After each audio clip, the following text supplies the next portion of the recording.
ابو خیثمہ رضی اللہ تعالیٰ وہ فرماتے میں پیچھے رہ گیا. جب میں اپنے گھر آیا تو ان کا گھر عام جگہ نہیں تھا، باغ کے اندر ان کا گھر تھا.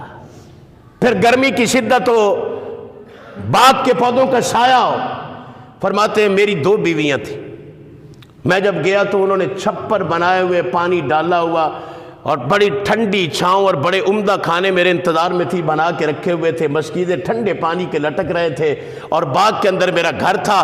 فرماتے دیکھو نا ان کی محبت کیسی نیاب اور کیسی کمال محبت ہے. فرماتے میں باغ کے اندر نہیں گیا، میں یہ منظر تکنے کے لیے باغ کے باہر کھڑا تھا کہ کیا انہوں نے ماحول اور نظام بنا رکھا ہے.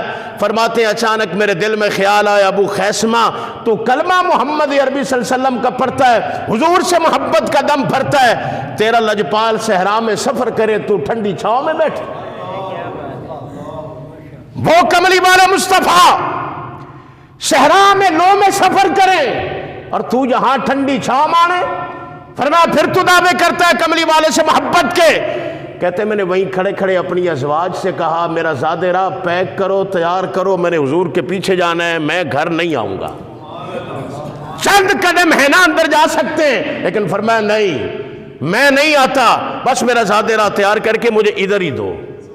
فرماتے بس سواری میری، بس سامان میرا باندھا گیا، میں چل پڑا صحرا پہ صحرا. میں نبی پاک علیہ السلام کے پیچھے، سرکار دو عالم صلی اللہ علیہ وسلم بھی جا کے تبوک کے میدان میں ٹھہرے ہیں اور میں بھی جا کے پہنچ گیا پیچھے.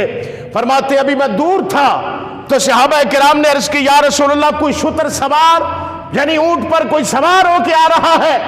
نبی پاک علیہ السلام حضرت خیثمہ فرماتے ہیں مجھے میرے دوستوں نے، صحابہ نے بتایا حضور بار بار تیرا پوچھتے تھے ابو خیثمہ کہاں ہے، ابو خیثمہ کہاں ہے. واہ لیڈر ہو تو ایسا، نگاہ ہے تو سب پر، 30,000 اپنی جگہ، مگر جو نہیں آئے کملی والے ان کا پوچھ رہے ہیں وہ کہاں ہے، وہ کہاں ہے، ایک ایک نظر میں ہے. فرماتے جب صحابہ نے کہا نا یا رسول اللہ کوئی شتر سوار آ رہا ہے تو نبی علیہ السلام نے فرمایا کاش کہ وہ ابو خیثمہ ہو. بھائی سرکار نے فرمایا ابھی کسی نے مجھے پہچانا نہیں، کاش ابو خیثمہ ہو. فرماتے جب میں آیا میرے سواری کو روکا، میں حضور کے خیمے میں گیا، جا کے سلام الفت سلام محبت عرض کیا تو نبی پاک علیہ السلام نے فرمایا مبارک ہو، جی آیا نو تنو تو آگے ہیں.